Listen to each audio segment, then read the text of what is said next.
Well, first of all, I just want to say a special thanks to Amnesty and eternal appreciation for their tireless and courageous work, not least exposing the Western-facilitated Israeli genocide of the Palestinian people.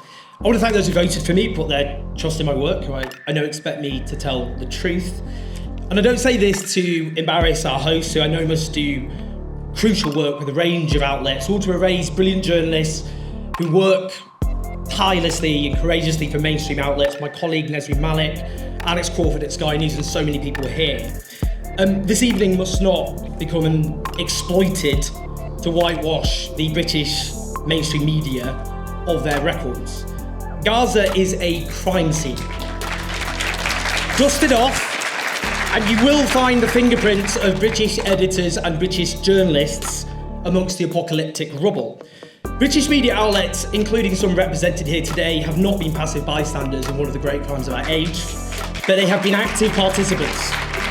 From the very beginning, there was an avalanche of genocidal and criminal statements of intent by Israeli leaders, and yet the Western media buried these statements or simply didn't cover them at all, let alone frame their coverage around them, despite them offering the most accurate roadmap to what Israel, in fact, went on to do.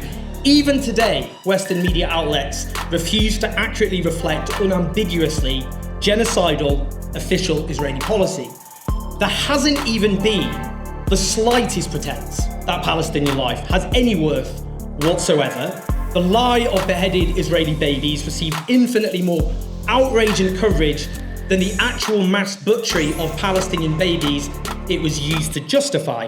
The Western media has continually amplified Israeli lies despite overwhelming evidence of relentless deceit. Palestinian voices have been systematically marginalised or subjected to perverse show trials on BBC and Sky News. Atrocities have been ignored and whitewashed, Israeli guilt repeatedly erased, the facts of international law suppressed. Opponents of genocide have been systematically deplatformed or monstered or both. And the vast majority of Western journalists couldn't even utter one sentence of solidarity with their Palestinian colleagues in Gaza as they suffered the worst slaughter of journalists in the history of our species, like Hossam Shaba, like Hassan Esliya, and yes, like Hamza al-Dadoud. The Western media has no excuses and nowhere to hide. No crime in history has been so thoroughly documented as it happened. No crime in history has been so boasted about by its perpetrators, from politicians at the top to soldiers on the ground, as it happened. There must be a reckoning.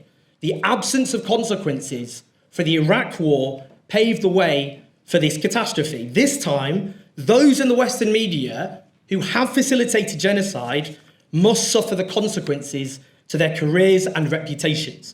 Not for vengeance, but because if this time there are no consequences, then we condemn humanity to ever greater calamities. And I say to my fellow journalists, keep every receipt of what editors and producers did and didn't do. Every relevant email, every relevant WhatsApp and text message, note down every relevant conversation. One day there is going to be a reckoning.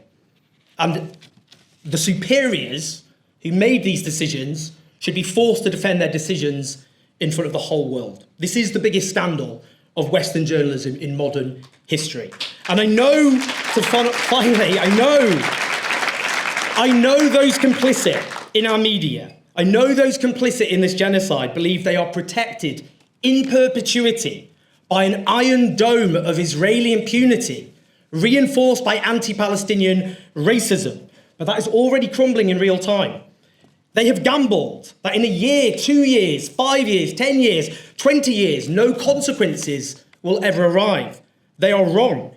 A reckoning is coming.